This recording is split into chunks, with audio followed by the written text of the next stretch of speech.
신약성경 마가복음 11장 27절 말씀부터 33절까지 말씀입니다. 찾으셨으면 제가 읽어드립니다. 그들이 다시 예루살렘에 들어가니라. 예수께서 성전에서 거니실 때에 대제사장들과 서기관들과 장로들이 나와 이르되 무슨 권위로 이런 일을 하느냐? 누가 이런 일 할 권위를 주었느냐? 예수께서 이르시되 나도 한 말을 너희에게 물으리니 대답하라. 그리야만 나도 무슨 권위로 이런 일을 하는지 이르리라. 요한의 세례가 하늘로부터냐 사람으로부터냐? 내게 대답하라. 그들이 서로 의논하여 이르되 만일 하늘로부터라 하면 어찌하여 그를 믿지 아니하야 할 것이니 그러면 사람부터라 할까 하였으나 모든 사람이 요한을 참 선지자로 여김으로 그들이 백성을 두려워하는지라. 이에 예수께 대답하여 이르되 우리가 알지 못하노라 하니 예수께서 이르시되 나도 무슨 권위로 이런 일을 하는지 너희에게 이르지 아니하리라 하시니라. 아멘. 오늘 제 61번째입니다. 우리 권세에 대하여 질문하신 것에 대한 예수님의 답변이 기록되어 있는 그런 내용입니다. 그래서 우리가 예루살렘에서의 예수님의 사역 우리 6번째 단락 가운데에서 이제 5번째에 관련된 이야기고요. 그동안 예수님께서 예루살렘에 들어가셔서 이제 무화과나무를 저주하시고 그다음에 성전을 이제 깨끗게 하신 다음에 그 모든 제사의 기능을 이제 정지시키고 나서 이제 우리 그리스도교가 이제 기독교가 그 제사 대신에 믿음과 기도와 용서를 가지고 하나님께 나아가야 함을 가르쳐 주셨습니다. 그리고 이어서 바로 이어지는 것이 이제 권세에 대한 질문에 예수님께서 대답하신 것인데 결국 대제사장들과 서기관들이 바리새인들이 예수님께 와서 무슨 권세로 이런 일을 하느냐, 무슨 권위로 이런 일을 하느냐라고 하는 이 질문은 예수님께서 성전을 정화시킨 사건을 가지고 네가 무슨 권위를 가지고 이런 일을 했느냐라고 하는 질문에 관한 그런 물음입니다. 오늘 이 물음에 관련된 이야기인데요. 우리가 말씀의 내용을 차분히 좀 살펴보면서 함께 은혜를 또 나누고자 합니다. 그 내용분해와 개요를 먼저 보도록 하겠습니다. 그래서 본문은 예수님께서 논쟁 대화의 형태를 띠고 계신 그리고 예수님의 권위 문제를 다루고 있는 그런 내용입니다. 물론 공감서 모두 마태복음도 그렇고 누가복음도 그렇고 이 부분에 관한 이야기가 동일하게 기록이 되어져 있었고요. 예수님과 유대교 지도자들의 어떤 갈등과 대립의 문제는 말 그대로 어제 오늘의 일이 아니었기 때문에 계속해서 충돌을 벌이고 있고 어찌 보면 예수님의 십자가 앞에 두고 이것이 마지막 충돌이다 해도 틀리지가 않습니다. 그래서 예수님의 사역 초기부터 이런 갈등은 점점 심화돼서 결국 여기에까지 이르렀다. 우리가 이렇게 보면 될 것 같고요. 그래서 예수님의 적대자들인 대제사장들과 그 다음에 서기관이 율법학자입니다. 장로들이 질문을 던지게 되고 예수님께서는 이 질문에 대하여 이제 직접적으로 대답하지 아니하시고 다시 반문하는 형식으로 그들에게 대답을 하시게 됩니다. 그리고 결국 이 논쟁은 예수님의 적대자들이 예수님의 권위에 대하여 믿지 못한 불신에서 출발했다라고 하는 얘기고 그래서 마가복음 저자는 이 본문을 통해서 예수님께서 가지고 계셨던 이 권위라고 하는 것이 결단코 사람에게서 온 것이 아니라 하늘로부터 다시 말씀드리면 하나님께로부터 부여받은 권세임을 오늘 이야기하고자 이 부분을 기록하고 있음을 여러분들이 깨달으시기를 바랍니다.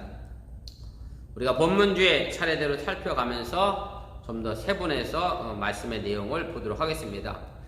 대제사장 그 다음에 서기관 장로들이 예수님께 던진 두 가지 질문이 있었습니다. 그것이 오늘 27절 28절에 있는 말씀인데 제가 다시 한번 읽어드립니다. 그들이 다시 예루살렘에 들어가니라. 예수께서 성전에서 거니실 때에 대제사장들과 서기관들과 장로들이 나와 이르되 무슨 권위로 이런 일을 하느냐, 누가 이런 일 할 권위를 주었느냐 이렇게 묻습니다.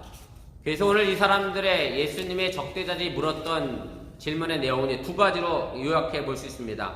네가 무슨 권세를 가지고 무슨 권위로 이런 일을 하느냐라고 하는 것이고 또 하나의 질문은 그럼 이런 일 할 수 있는 권세를 누구에게 받았느냐, 누구에게 이 권세를 받아서 네가 이런 일을 했느냐라는 그런 질문의 내용입니다.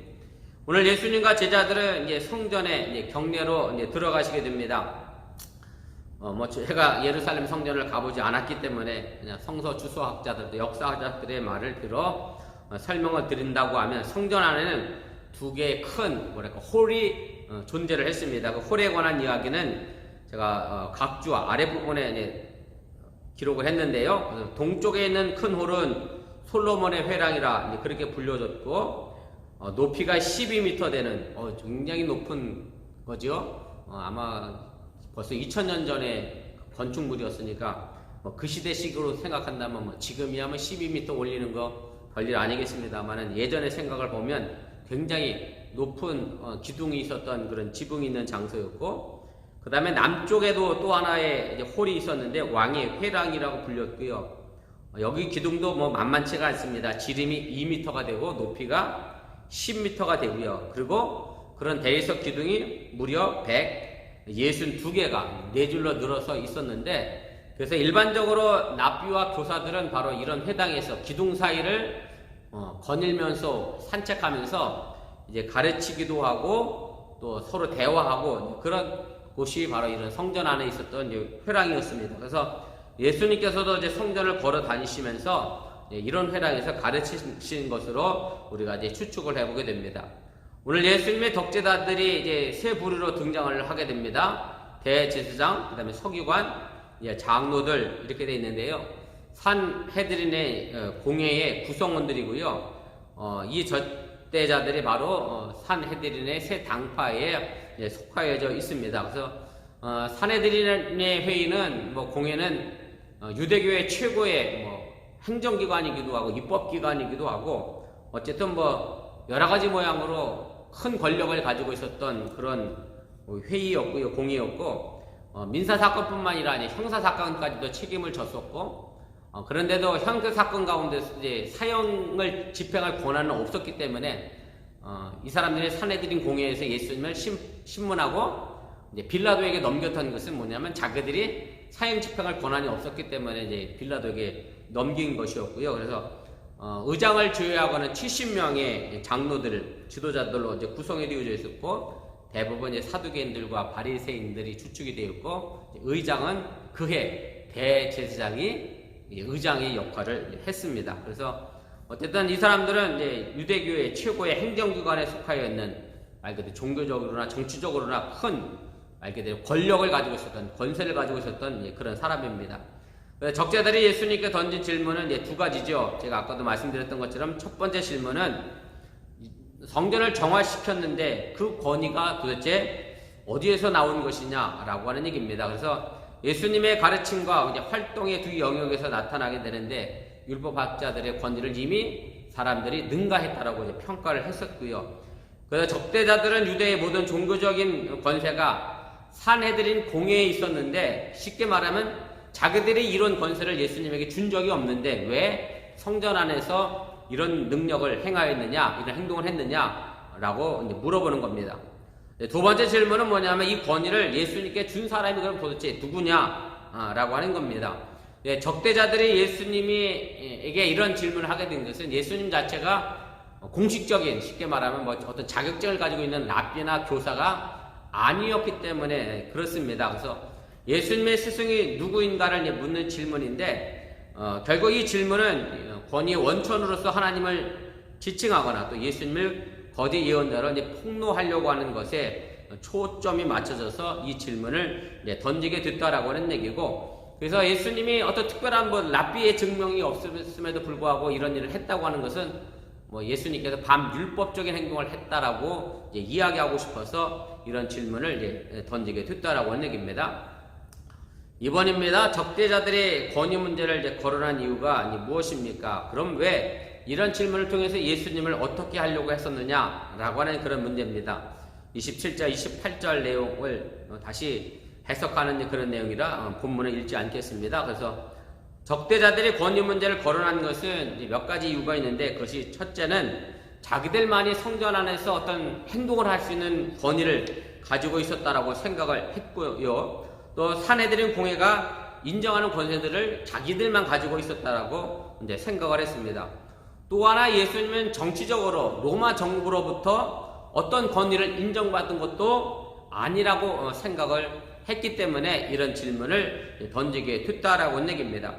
결국 이런 내용을 보면 사내들인 공회가 예수님에게 어떤 권위도 주지 않았고 또 로마 정부가 정치적으로도 예수님에게 어떤 권위도 주지 않았기 때문에 예수님께서 가르치신 교훈과 말씀과 그 다음에 성전 안에서 행동했던 반성전적 행동 이 모든 것들을 예수님의 어떤 불합리성, 합법성을 갖추지 못한 것에 대하여 지적하면서 백성들의 지지를 수그러뜨리려고 하는 의도가 담겨져 있었다라고 하는 얘기입니다. 그래서 오늘 여기서 이 사람들이 실수한 것이 있습니다. 뭐냐면 상해드린 공회의 사람들이 예수님의 권위에 대하여 생각할 때 자신들이 만들어 놓은 인간적인 권위, 산해드린 공회나 그 다음에 로마 정부로부터 어떤 정치적 권위에 대해서는 절대시하고 그것이 최고라고 생각을 했습니다만은 정작 하나님으로부터 오는 권세에 대해서는 이 사람들이 깨닫지 못하였다라고 하는 얘기고요. 이 부분에 관해서는 우리가 사도행전에서도 보면 초대교회 모습 속에서 그대로 등장을 하게 되죠.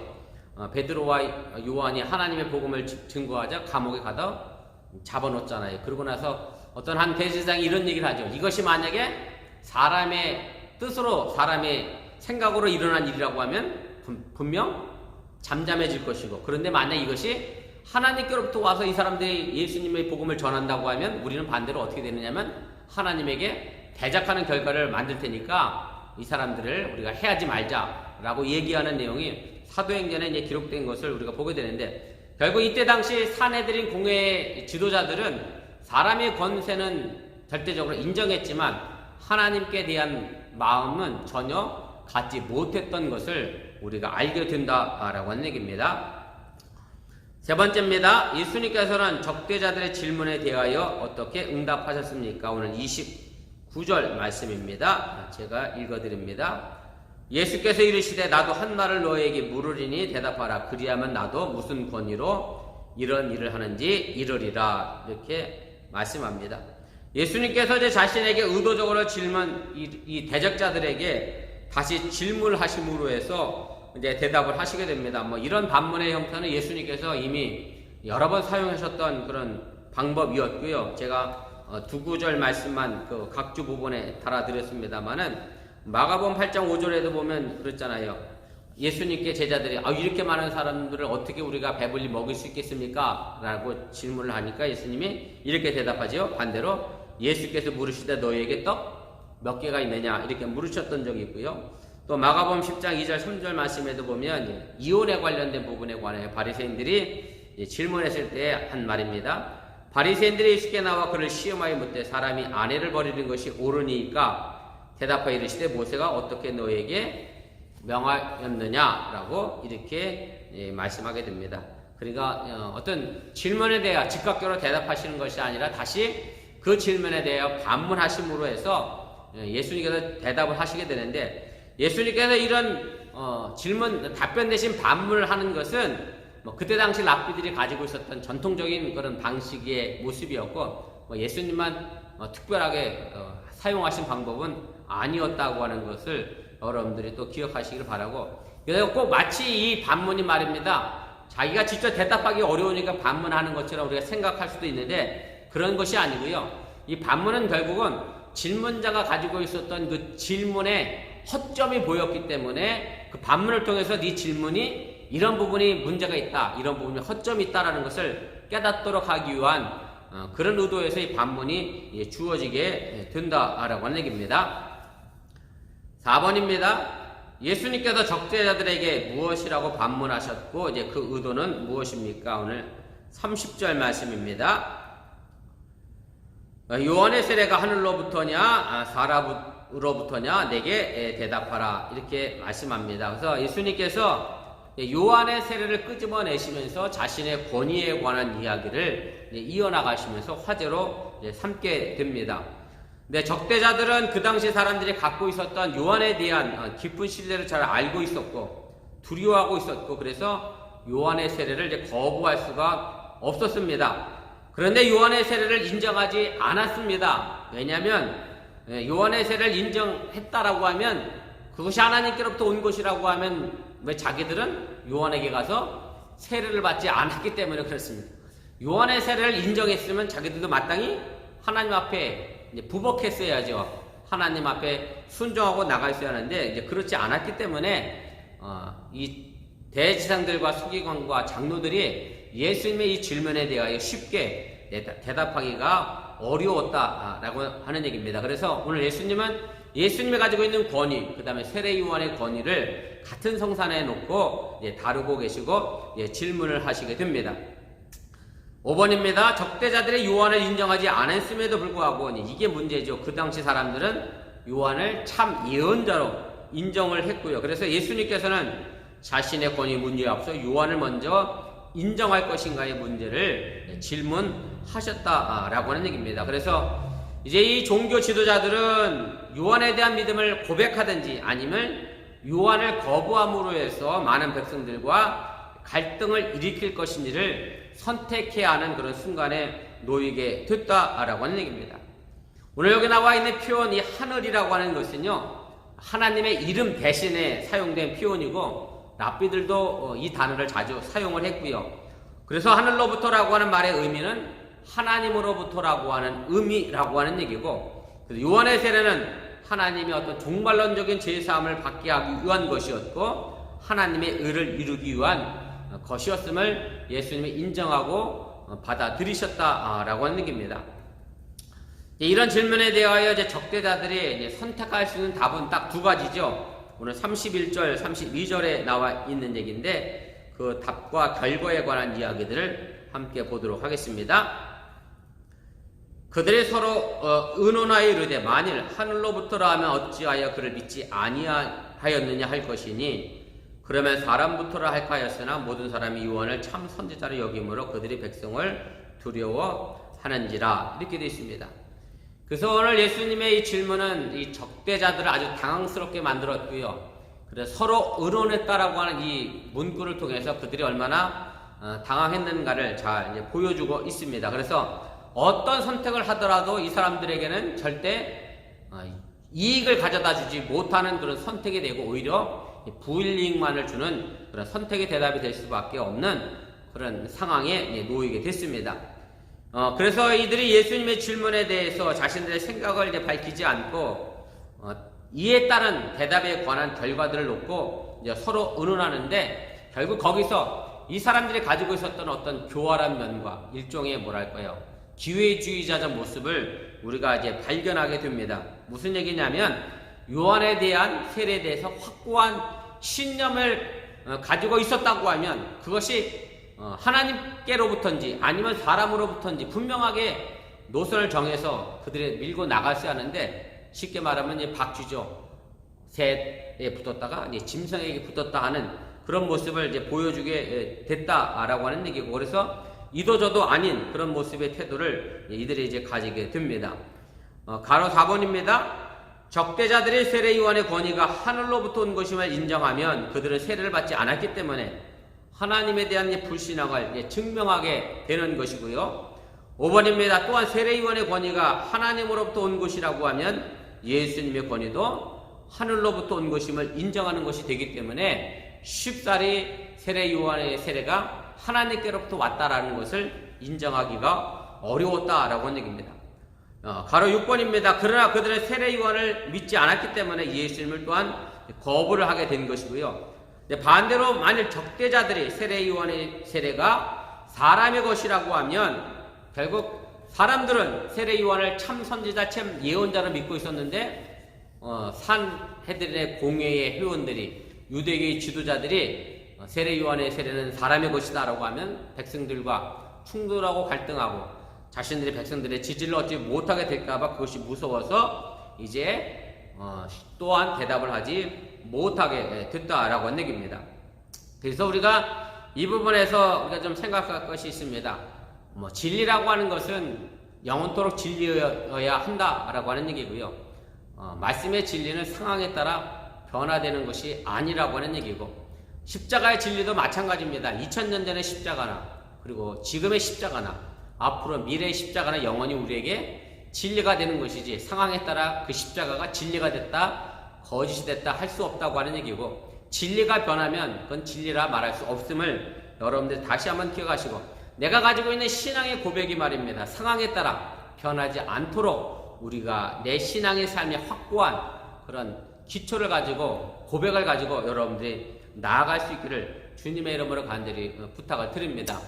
야고보서의 표현대로 얘기하면, 그렇게 되면 바람에 흔들리는 배와 같아서 정함이 없게 된다라고 하는 얘기고요. 우리는 분명하게 내 신앙의 삶의 고백을 많은 이들에게 보여줄 수 있는 그런 신앙의 삶을 살아갈 수 있기를 주님의 이름으로 축원을 드립니다. 6번입니다. 그래서 결국 적대자들은 어떤 대답을 하게 됐느냐? 오늘 33절입니다. 마지막 절입니다. 이에 예수께 대답하여 이르되 우리가 알지 못하노라 하니 예수께서 이르시되 나도 무슨 권위로 이런 일을 하는지 너에게 이르지 아니하리라 하시니라. 아멘. 그래서 결국 이 적대자들은 모르겠다 그렇게 대답을 했고요. 그래서 이 사람들이 뭐 이렇게 대답할 수도 없고 저렇게 대답할 수도 없는 상황이기 때문에 예수님의 답변에 대하여 모르겠다라고 말할 수밖에 없었다라고 하는 얘기입니다.